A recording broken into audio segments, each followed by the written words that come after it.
At its most basic level, dialogue scene editing is the process of putting together the various lines spoken by characters in a film according to the structure outlined in a script.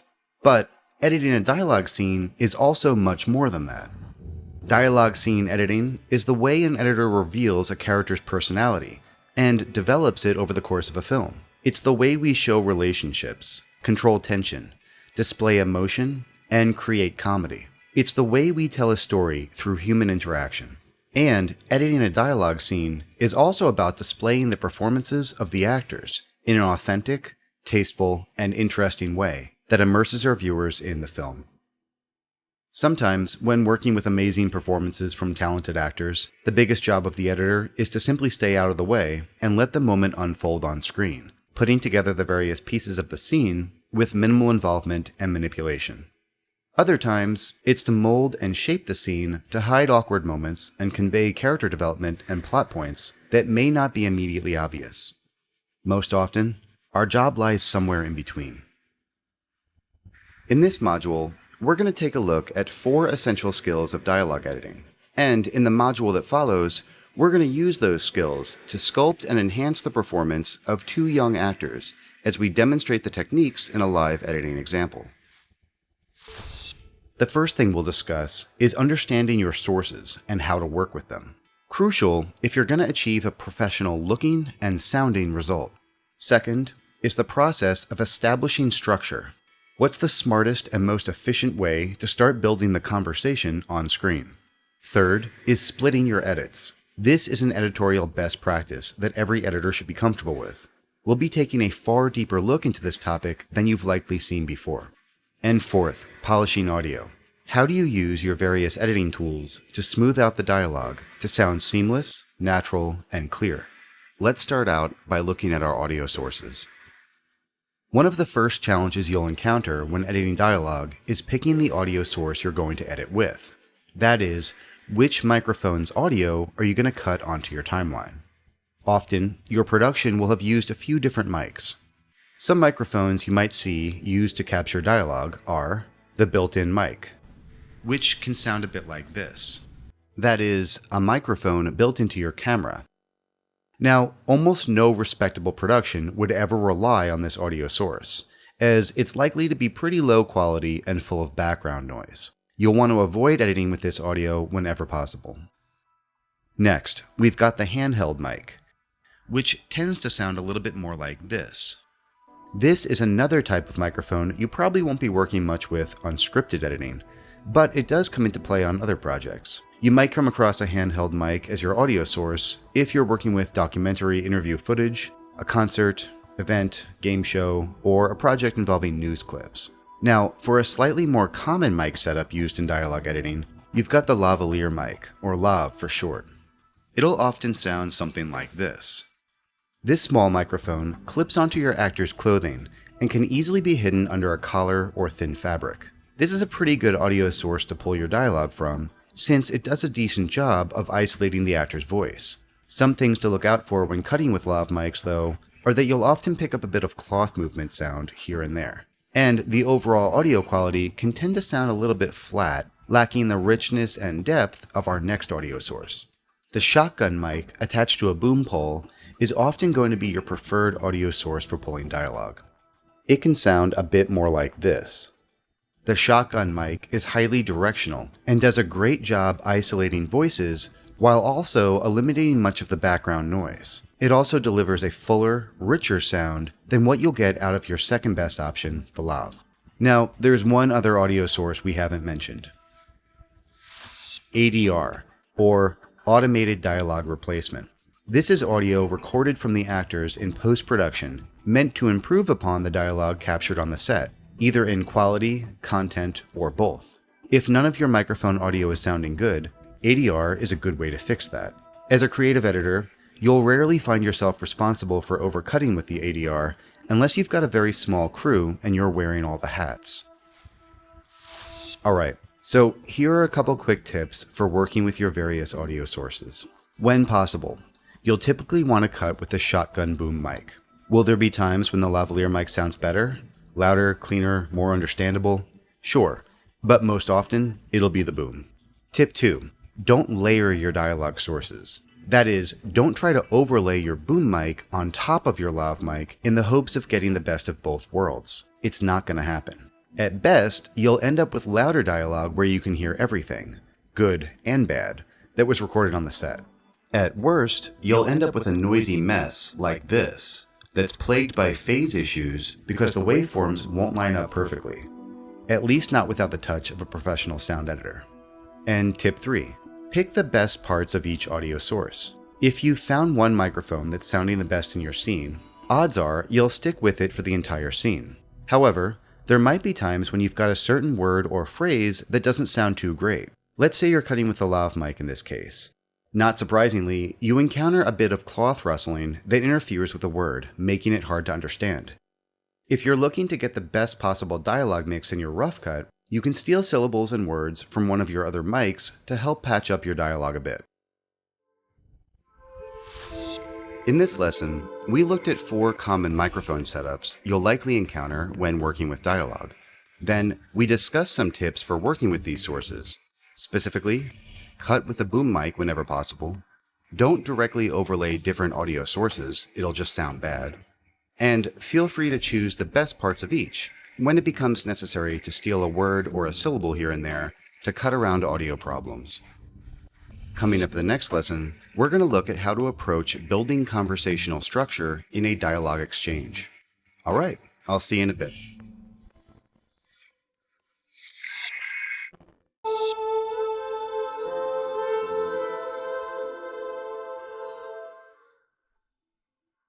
Okay, so now let's take a look at how to begin cutting a dialogue scene by assembling your lines and shots on the timeline. So, what's the basic process for building your conversational structure? Well, you've got to read the script. You've got to watch all the available footage, mark your favorite takes, and make sure that you've center panned all your dialogue. As we discussed in the Perfect Timeline lesson, we'll only be using one monotrack for editing dialogue. The film we're looking at here is from our friends over at editstock.com. It's a short film about a nerdy misfit high school girl with a crush on the most popular boy in school. Alright, so unless you plan on replacing all the dialogue with ADR later on, you'll want to be sure to piece together your basic conversational structure using each character's best audio source. That means, make a point of using the audio from a character's single shot whenever possible, as the mic should have been specifically positioned to pick up their lines with maximum volume and clarity. In our footage, the audio was recorded on lav mics, with each character mic'd individually, so all the shots will sound about the same. In the case of another scene that might have been recorded with a shotgun mic on a boom, try not to use your character's audio from a wide group shot. He probably thinks I'm the most ridiculous person on earth. Or from shots focusing on other characters. He probably thinks I'm the most ridiculous person on earth. It just won't sound as good as the audio you'll be getting from your character's single, where the microphone was directed right at the actor's mouth. He probably thinks I'm the most ridiculous person on earth. At this point, the dialogue editing process is straightforward. Work your way through the script, and piece together the lines from each character, constructing the basic flow of the conversation. To help easily tell which coverage is from each character in this back and forth exchange, I've placed the girls' lines on V1 and A1 in pink, and the boys on V2 and A2 in blue.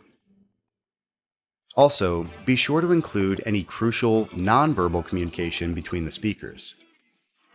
This script mentions a couple key reactions from each character that should be included as part of the basic structure.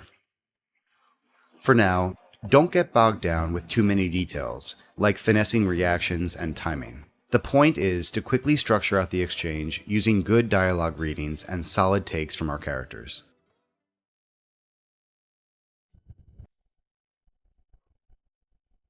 Cinder, Hi, Max. thank you so much for helping me out with that paper. I think I'm really starting to get the hang of this French thing now. So what was the word for orange? Orange? That's right. Could you spell that for me? Oh, damn. Before I forget, I'm having this party tonight. A party? Sounds great. Yeah, and I was wondering, if you're not too busy, could you possibly help me out with the final as well? I'm so busy, I don't think I'll have time to do both. Oh. Swapping shots, shifting your edit points, and finessing performance will come later. If you try to do too much to the cut simultaneously, you'll likely get overwhelmed, probably end up making a bit of a mess, and ultimately slow down your editing speed in the long run. In the lesson Sculpting and Shaping Actor Performance, we'll come back to this scene and go into a lot more depth on exactly how to mold this dialogue exchange into something closer to a finished scene. So, in this lesson, we reviewed the basic process for building conversational structure, which of course starts with reading the script. Next, we center panned all the dialogue, and we made an effort to note each character's best audio source, which will typically be a shot where they're the visual focus. Next, we assemble the lines in script order onto the timeline, where you can decide if you'd like to use color coding by character or track positioning, also known as checkerboarding, to visually differentiate between each character's shots and lines. Coming up in the next lesson, we're going to explore a vital cutting technique that every editor should be comfortable using. Alright, I'll see you in a bit.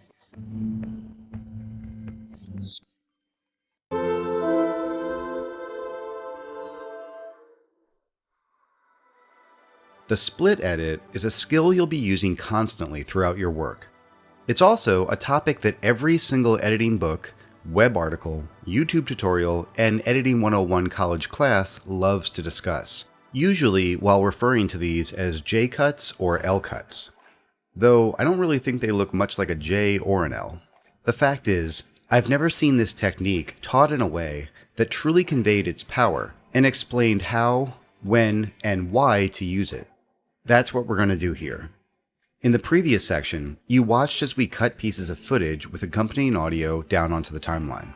Let's have another look at this sequence, but this time, watch the flow of the picture and the audio between the shots. In particular, notice how each piece is butted up against those next to it, with the transition of audio and video between them almost always happening at the exact same time. Have a look. Cinder, Hi, Max. thank you so much for helping me out with that paper. I think I'm really starting to get the hang of this French thing now. So what was the word for orange? Orange? Sir, could you spell that for me? These are known as parallel cuts, notably because they line up exactly parallel to each other. Don't confuse this with parallel editing, which is cutting between two scenes to show separate events occurring at the same time. That's a topic for a different lesson. So what we have here is a rough cut of a dialogue scene with all parallel cuts, and it's going to need some more work before it's done. But why? What's wrong with the way it is now? Why can't a scene be cut like this? In short, what is actually wrong with parallel cuts? Reason number 1, they're predictable. If every picture and audio cut occurs in sync, you'll end up with a pretty monotonous scene rhythm, which leads us to reason number 2. They're boring. A shot of character A as they speak a complete line, then character B speaking a complete line, then character A, then character B, and on and on. Like counting sheep or listening to a metronome, it's a great way to put somebody to sleep. Reason number 3. They don't allow the integration of reaction shots. If we're always seeing the character who's speaking, we never get a sense of the subtle reactions occurring on the face of the listener. And 4th, they're jarring. This way of cutting is very staccato. It's abrupt. The shots and lines can't flow together naturally with parallel cuts. Remember, good editing should be smooth, largely invisible, and should never distract a viewer from their immersion in the scene. Parallel cuts violate most of these rules. Will some cuts still be parallel? Will you occasionally cut picture and audio at the exact same time? Of course you will. Just make sure it's not on every cut. Otherwise, you'll run into some or all of the problems that we just mentioned. Alright, so we know why parallel cuts are something to look out for. What's the alternative and how do we apply it? The split edit. Simply put, A split edit is a transition from one shot to another, where the incoming audio and video transition at different times. Split edits can happen on either side of the cut. You might let the picture from shot A overlap the audio from shot B, so you'd be hearing the next shot's audio before you actually see it. Or you might bring in the picture from the next shot a little early, before you hear its accompanying audio. So now, why is this type of edit better than a parallel cut? It's easy to make a claim that you should be using split edits, J-cuts, L-cuts, whatever you'd like to call them. But I want to go a little bit deeper here. What does this actually achieve? And when might we use these split edits? Split edits are used to serve specific purposes, some of which directly counteract the problems with parallel cuts that we talked about earlier. The first job of the split edit is simple: to prevent the boring predictability that we described with parallel cuts. Split edits will vary up the rhythm of the cutting a bit and will allow it to flow a little bit more like music and less like the ticking of a clock. Some shots longer, some shorter, a variety to the scene's tempo. Second, you can use split edits to help match movement between shots. Maybe you've got character A speaking first, and then character B responds. But when you parallel cut to character B, they're sitting motionless for a split second before they begin to speak. So what was the word for orange? Orange? In some cases, that might feel a bit clunky and staccato. To smooth out this cut, you can create a split edit by rolling the picture back a bit earlier to see if maybe there's some nice movement that you can use to motivate the cut. Here, we were able to find some nice eye movement as the girl, Cinder, looks up at Max, preparing to answer his question. So what was the word for orange? Orange? That's right. You can see that it's a smoother edit now. Look for opportunities to use split edits like this to include all types of movement that might help to motivate your cuts. Common examples you'll probably find in your footage include head turns, hand gestures, and even subtle facial movements like smiles. Speaking of smiles, job number 3 of the split edit is to allow the inclusion of reaction shots in the cut. By putting the listening character on camera substantially before they begin their response, you allow the audience to observe their reaction to what the speaker is saying. How you doing? Whiskey? And whiskey. Dad, you're doing a great job curating the museum. The premiere is quite good, simple, vibrant. The work that fell off. Reaction shots are incredibly vital to the viewer's understanding of the scene, the story being told, and the character dynamics playing out on the screen.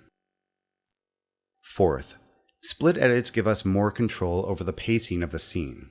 For example, maybe you've got a super short response from one of your characters that needs to land on camera due to the importance of the line. The more important the line, the more important it is to see the character saying it. Unfortunately, the response is so short that it creates an awkward bump in the scene's pacing. Oh, damn. Before I forget, I'm having this party tonight. A party? Yeah, and I was... You can use a split edit to start your quick shot sooner, over the end of the previous character's line, preventing the scene from feeling too cutty. Remember, we're only pulling back the picture on the girl's shot here, not the audio. Oh, damn. Before I forget, I'm having this party tonight. A party? Yeah, and I was wondering... When you're choosing the location to make your cut over to the second character who's about to speak, try to place the cut either on the speaker's comma, breath, or full sentence stop. These pauses are often quite easy to pick out when looking at the waveform. These are optimal cut points that will feel natural to your audience and should go unnoticed, keeping in line with our job as the invisible artist. When placing my split edit, I chose this particular cut point because the sync on the back of Max's head still matched up pretty well when cutting to Cinder's shot here. Before I forget, I'm having this party tonight. Had we rolled it back further, his mouth and body movement might look a bit off. Could you spell that for me? Oh, damn. Before I forget, I'm having this party tonight. A party? Yeah, and I was... That edit definitely doesn't work. And fifth, Split edits can help us to control who is the primary character of focus in a scene. By selectively split editing the various cut points to favor one character or another, in this case we're giving the girl more screen time, you can effectively change which character's eyes the viewer is experiencing the scene through. We'll be taking a look at exactly how to do that in the next lesson. So let's review what we've covered here. First, we looked at the problems created by parallel cuts. Then, we reviewed exactly how a split edit works, and we explored the ways that you can use a split edit to directly improve a cut. Coming up in the next lesson, we'll be looking at another essential skill of dialogue editing: how to polish up the spoken audio to sound clean and clear, even in a rough cut. Alright, I'll see you in a bit.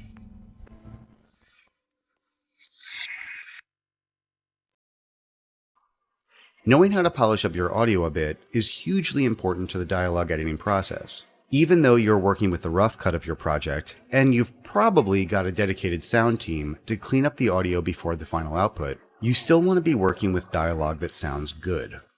Alright, so that's a bit vague. So what is good sounding dialogue? Well, good sounding dialogue is dialogue that minimizes distracting audio problems, like interference, phasing, hums, excessive cloth rustling against a mic, audio peaking, large differences in levels, and a few other problems that tend to plague production audio.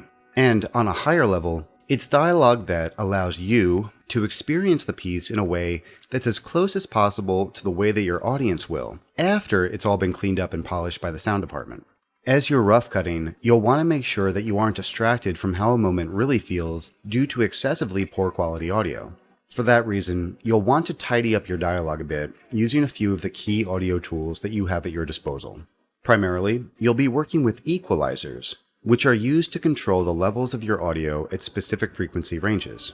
You'll also be working with compressors, which are designed to compress the overall levels of your audio to a specific decibel range. If you've got dialogue where some is peaking quite loud and some is barely audible, adding a compressor can help balance out these extremes and move everything a bit towards the middle. And last, you've got tone. As you probably know, tone is simply an audio recording on a set to capture its unique version of silence, like this. It obviously isn't completely silent because air ducts, outside sounds, and other subtle audio hums and buzzes are often captured. A quick and dirty tip for smoothing out a choppy dialogue exchange with lines broken up by complete silence is to add a constant layer of room tone, filling in the areas of no dialogue with a more natural version of silence between the lines. While using tone is not an actual function of your editing software, it's still a crucial tool to employ when cleaning up your dialogue. Now, I want to take a little time and dig deeper into one of these tools, the equalizer. As I mentioned earlier, equalizers allow you to selectively boost up and quiet down different frequencies within your sound. So how can the EQ tool directly improve your dialogue editing? For starters, you can use it to remove extreme high and low frequencies from your dialogue. Let's say your production audio has a low-pitched hum in the background, or maybe it's just a little bit too boomy, like this. Yeah, and I was wondering, if you're not too busy, could you possibly help me out with the final as well? You can use the EQ tool in your editing software to strip away some of the low-end frequencies, below, say, 50 Hz or so. Yeah, and I was wondering, if you're not too busy, could you possibly help me out with the final as well? And a before and after. Yeah, and I was wondering, if you're not too busy, could you possibly help me out with the final as well? Yeah, and I was wondering, if you're not too busy, could you possibly help me out with the final as well? You can do the same on the upper frequencies, stripping them away to remove high-pitched hisses, whistling, or tinny qualities that you might find in your audio. Here's a line that sounds a little too trebly and hissy. By the way, I really like your shirt. So let's lower the decibels on the frequencies that fall above, say, 12 to 15 kilohertz. And have a listen. By the way, I really like your shirt. Much better. Next, you can also use the EQ tool to help match the sound quality of different microphones. Add a bit of low end here, or maybe boost the high end there to smooth out the transitions between various audio sources and create a more cohesive sounding dialogue mix. Let's look at a quick example. Listen to the difference between these two parts of Max's line, simply because they've come from different takes and slightly different microphone positions relative to his mouth. Thank you so much for helping me out with that paper. I think I'm really starting to get the hang of this French thing now. The first part is a bit crisper and clearer, while the second has a little bit too much low end and gets a little loud as well. Thank you so much for helping me out with that paper. I think I'm really starting to get the hang of this French thing now.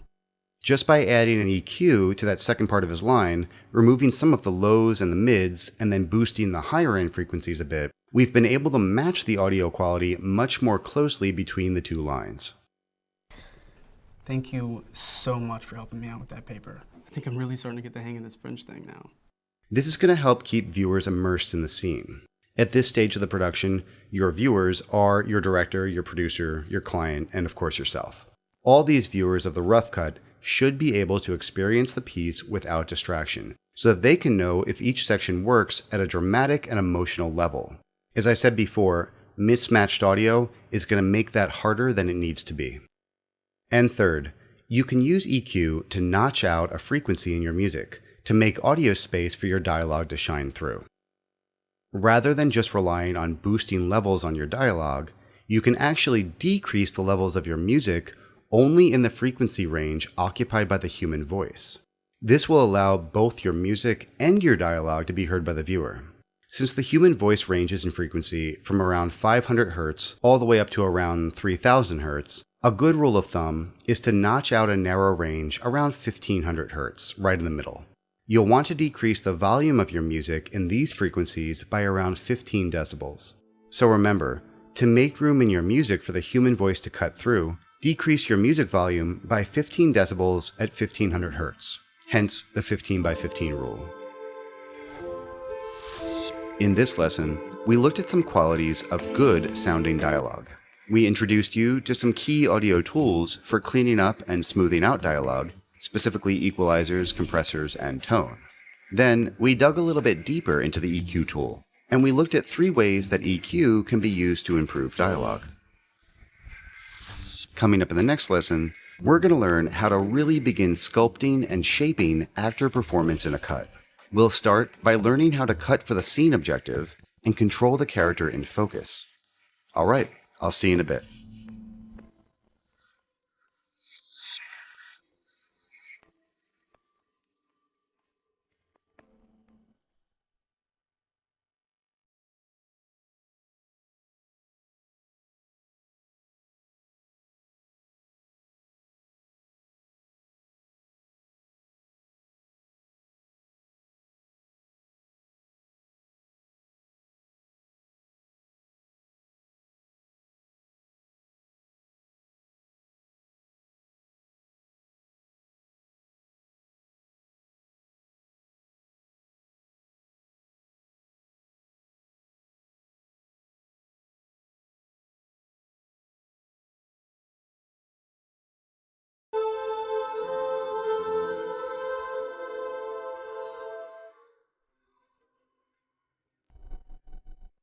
As editors, part of our job is to mold and shape the performance of actors and actresses to highlight their strengths and hide their weaknesses.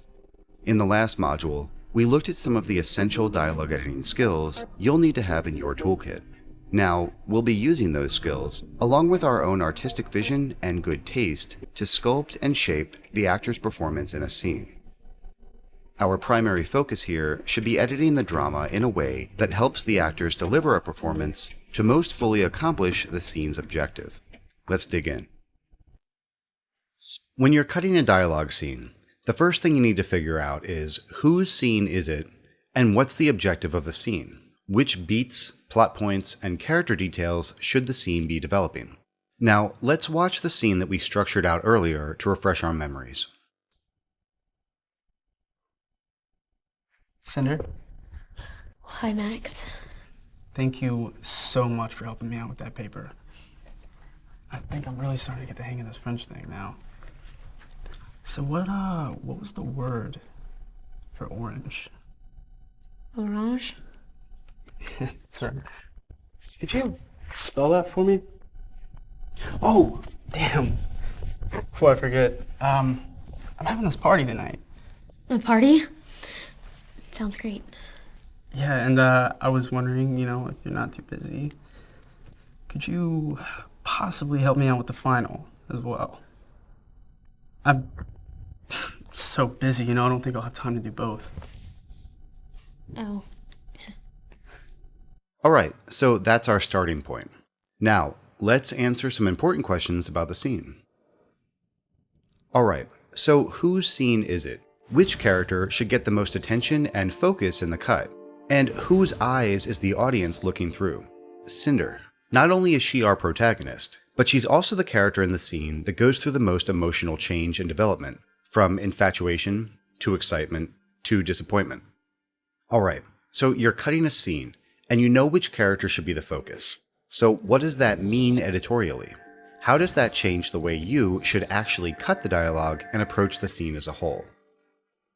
Let's explore how we can shift our scene's focus from one character to another, in this case, from Max to Cinder. We've already talked a bit about how to accomplish a shift in character focus using the split edit, but now it's time to dig a little bit deeper. Let's begin. To start, we'll be using reaction shots to create viewer empathy here. By showing the viewer exactly how your primary character is feeling, you'll help establish a stronger connection between them and your audience. On a similar note, we'll be showing all the changes in emotion to give the scene the full dramatic range of performance and demonstrate the transformation of the character. Yes, changes of emotion are basically the same as reactions, but I think it's important to distinguish between them, because some changes of emotion can be quite subtle. We might not necessarily peg them as traditional dramatic reaction shots. However, they can still be incredibly important to the meaning and the subtext of the scene. Finally, we're going to want to work to simply include more coverage of the character who's meant to be in focus. By simply giving them more screen time, they'll have a greater presence, and will naturally start to take over the scene. Since the shots on our timeline are currently color-coded by character for this lesson, we can quickly see how much coverage there is of Max in the blue clips compared to Cinder in the pink. You can see that most of the lines are actually spoken by Max. This scene is a great example of where the character doing most of the talking isn't actually supposed to be the star. We've already used some split edits in order to overlap Cinder's shots with Max's lines a bit, giving her some more time on camera. But we can see that we weren't able to get that much more coverage on Cinder with our current shot arrangement. We'll have to do a little more work to get this working correctly. Ultimately, we're going to need to replace a couple shots of Max completely with coverage of Cinder listening. That way, we'll be on the back of his head while he speaks a few lines, allowing us to focus on Cinder's face, giving her character a greater presence in the scene, while simultaneously showing her reactions and changes in emotion. In this lesson, we talked about the importance of cutting for your scene objective, and determining which character should be in focus. Through whose eyes are we experiencing the scene? Then we looked at how to shift that focus from one actor to another, specifically by manipulating reaction shots, visible emotions, and screen time. Coming up in the next lesson, we're going to use all these techniques and more to really start shaping and sculpting the performance in the scene. All right, I'll see you in a bit.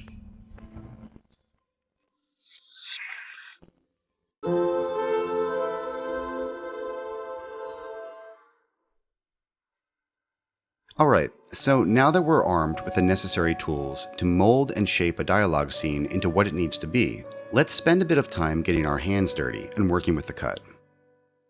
Our current goal is to shift the focus of the scene from Max's character to Cinder's. One of the ways we talked about doing that is by simply getting more coverage of her into the cut, possibly by removing some of Max's shots entirely. Let's start at the beginning and see what we're dealing with here. Let's roll back the coverage of Cinder to cover Max. If the timing of the two shots is similar, they should line up pretty close. Nice, that's a lot more coverage on Cinder right at the top of the scene. But let's see if it works with the timing of Max's line. Cinder? Hi, Max. Thank you. That works great. So what other shots can we swap to give Cinder some more screen time? Hi, Max. Thank you so much for helping me out with that paper. I think I'm really starting to get the hang of this French thing now. So what was the word for orange?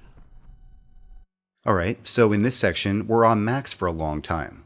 He thanks her for the help with his paper.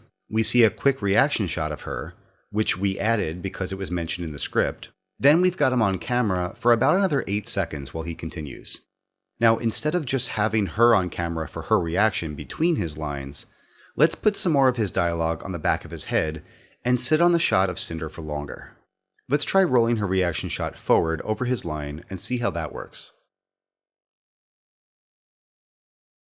Now we've got even more coverage on Cinder. Let's see how it plays. That paper. I think I'm really starting to get the hang of this French thing now. So the timing doesn't quite work. The delivery of Max's line in the shot we're using for Cinder's reaction is a bit delayed. If we were to use this shot of her and let his line play out, we'd have to open up the timing of the sequence pretty substantially. I'll show you what I mean. Cinder, Hi, Max. thank you so much for helping me out with that paper. I really think that I'm starting to finally, get the hang of this French thing. I think I'm really starting to get the hang of this French thing now. Max. Thank you so much for helping me out with that paper. I really think that I'm starting to finally, get the hang of this French thing. So what was the word for orange? Yeah, that doesn't quite work. There's too much dead space between her smile and the start of his line. Thank you so much for helping me out with that paper. I really think that I'm starting to finally, get the hang of this French thing. It slows the pacing of this moment too much, and it makes the scene drag. In this circumstance, it's not really working as a dramatic pause, since nothing has really happened yet. It's just boring. So what can we do? Simple. Let's look through the other takes on Cinder's reaction, and see if we can find out where Max starts his line sooner. I think I'm really starting to get the hang of this French thing now. So here, Cinder's reaction is actually overlapping quite a bit with Max's line. So there's essentially no pause at all. That will probably be perfect for this situation since we're trying to keep the conversation moving. Hi, Max. Thank you so much for helping me out with that paper. I think I'm really starting to get the hang of this French thing now. So what was the word? Okay, great. That's working. Let's keep going. So what was the word for orange? Orange? Sir, could you spell that for me? Oh, damn. Before I forget, I'm having this party tonight. A party? Sounds great. So in this section, we've got a number of problems. The number one problem is that we're sitting on Max for a long time. Cinder is getting a little bit lost here. The other problem is that Max's lavalier mic is picking up a ton of cloth rustling as he turns back and forth. Oh, damn. Before I forget, Audio cleanup is something that we'll typically worry about later, but this is a problem that's going to be pretty tough to fix. If we can solve that issue now by using a different shot, we'll be much better off in the long run.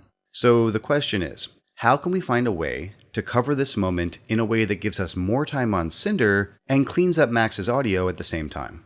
Let's take a look at Max's takes, where he asks, "Can you spell that for me?" I want to see if he reads his line before he turns around, so it's not interrupted by the clothing movement. Here we go. so much for helping me out with that paper. I think I'm really starting to get the hang of this French thing now. So what was the word for orange? Orange? Yeah. Could you spell that for me? Oh, damn. Before I forget, I'm having this party. That works. So now, let's give Cinder some more coverage here.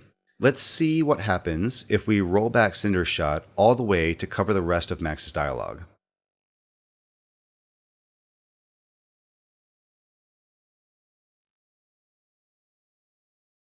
Orange. Orange? Yeah. Could you spell that for me? No. Oh, damn, before I forget, I'm having this. Almost. Let's get a little bit more at the top of Max before he turns. Yeah. Could you spell that for me? No. Oh, damn, before I forget, There it is. Okay, so for structure, this section is going to work pretty well now. We've cleaned up a bit of the cloth sounds, covering Max's line, and we've got Cinder on camera for much more, helping to shift the scene's focus to her. Thank you so much for helping me out with that paper. I think I'm really starting to get the hang of this French thing now. So what was the word for orange? Orange? Yeah. Could you spell that for me? No. Oh, damn, before I forget, I'm having this party tonight. A party? Now, we do have 3 takes of this moment on Cinder to choose from. Could you spell that for me? No. It's always important to check back with your source material to make sure you are using the best take. Currently, we're using take 1. Spell that for me? No. Here's take 2. Yeah, that's right. Can you spell that for me? And finally, take 3. Yeah, that's right. Wow. Can you spell that for me? No. We should be judging these takes based on 3 things. First, can we smoothly cut from Max's previous shot with him holding the pen? If we cut on the movement of him turning, that shouldn't be a problem with most of these. Second, we need to look at Cinder's facial expressions after Max asked for help with the spelling. Is her reaction believable and interesting, or is it over or underacted for the moment? And third, we need to look at Cinder's delivery of her upcoming line, where she asks about the party and then tries to downplay her excitement. Oh, damn. Before I forget, I'm having this party tonight. A party? Sounds great. Yeah. I think take 3 works best on all 3 of these points. Let's cut it in and have a look. Spell that for me? No. All right, great. That's working. At this point, I'm just going to add a couple more reactions from Cinder in the back end of the cut to get her on camera for the transition of her excitement to disappointment as she realizes that Max is not inviting her to the party. He's just asking for more help with school. Possibly help me out with the final as well. You know, I suck at these things and I won't have enough time to do both. Oh. So at this point, we've made some pretty substantial changes to the way that we're covering the scene, with the goal of shifting the focus more to Cinder's character. You can see, just by looking at our color coding of visuals, that we've got Cinder on camera for quite a bit more. Originally, she made up about 27% of the screen time. Now, she's on camera for 66% of the time. And of course, she's on camera at the right moments with the right reactions. I'm going to play the scene the way it was before we modified the coverage, and then after. First, our original cut. Cinder, Hi, Max. thank you so much for helping me out with that paper. I think I'm really starting to get the hang of this French thing now.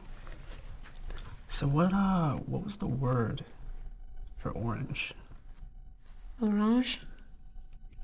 Sorry. Could you spell that for me? Oh, damn. Before I forget, I'm having this party tonight. A party? Sounds great. Yeah, and I was wondering, if you're not too busy, could you possibly help me out with the final as well? I'm so busy, I don't think I'll have time to do both. Oh. Okay, that feels pretty focused on Max's character. Now, let's look at the dialogue exchange after we try to shift the focus more to Cinder. Cinder, Hi, Max. thank you so much for helping me out with that paper. I think I'm really starting to get the hang of this French thing now. So what was the word for orange?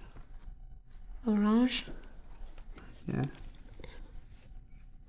Could you spell that for me? Oh. Oh, damn. Before I forget, I'm having this party tonight. A party? Sounds great. Yeah, and I was wondering, if you're not too busy, could you possibly help me out with the final as well? I suck at these things, and I won't have enough time to do both. No. Can you feel the difference? The exact same lines are being spoken, most by Max, but now they're covered much differently. The focus has dramatically shifted to Cinder's character, which was the original intent of the scene as written in the script. Over the last few lessons, we looked at some ways to help determine the primary goal of the scene, and how that will editorially affect the cut. Then we walked you through an example of how to shift which character is the focal point.